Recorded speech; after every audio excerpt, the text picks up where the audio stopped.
सभी को जय मसीह की। परमेश्वर आप सभी को ब्लेस करे, आशीष करे। तो आज की इस वीडियो के द्वारा हम जानेंगे कि परमेश्वर हमसे किस प्रकार बात करता है।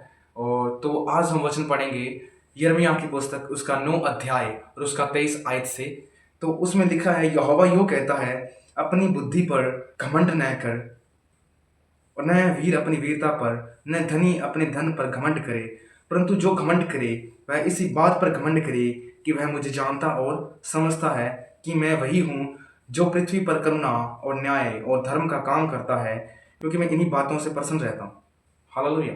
यहाँ पे परमेश्वर क्या कह रहा है कि न वीर अपनी वीरता पर घमंड करे, न बुद्धिमान अपनी बुद्धिमानी पर घमंड करे, परंतु किस बात पर घमंड करे।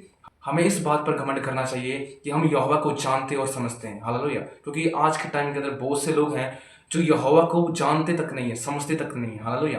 क्योंकि वो परमेश्वर से बहुत ज़्यादा दूर है। इस कारण से वो अपने कामों के कारण परमेश्वर से दूर है। हालेलुया। पर हम परमेश्वर को जानते हैं, तो इसलिए हमें क्या करना चाहिए, इस बात पे घमंड करना चाहिए। हालेलुया। अपनी बुद्धि पर, अपनी समझ पर और अपनी वीरता पर घमंड नहीं करना चाहिए, क्योंकि परमेश्वर का यही वचन है। हालेलुया। और एक और वचन पढ़ेंगे हम।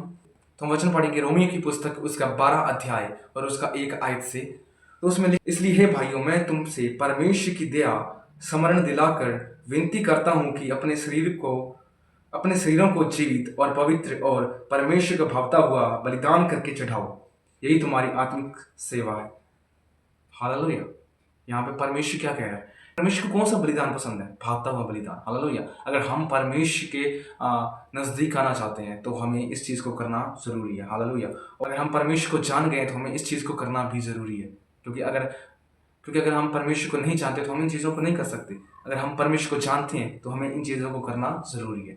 और आगे लिखा है, इस संसार के सदृश्य न बनो, परंतु तुम्हारे मन के नए हो जाने से तुम्हारा चाल चलन भी बदल जाए, जिससे तुम परमेश्वर की भली और भावती और सिद्ध इच्छा अनुभव से मालूम करते रहो।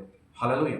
यहाँ पे परमेश्वर के वचन में क्या लिखा है कि तुम संसार के सदृश्य मत बनो, संसार के पीछे मत भागो, उनकी इच्छाओं के पीछे मत भागो, परंतु हमें परमेश्वर के पीछे भागना जरूरी है। हालेलुया।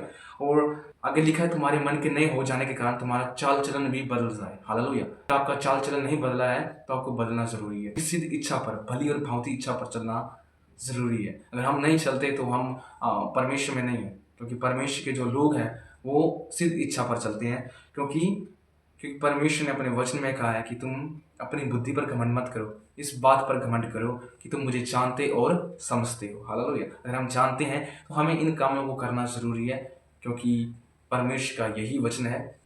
तो परमेश्वर आप सभी को ब्लेस करे, आशीष करे। सभी को जय मसीह की। God bless you.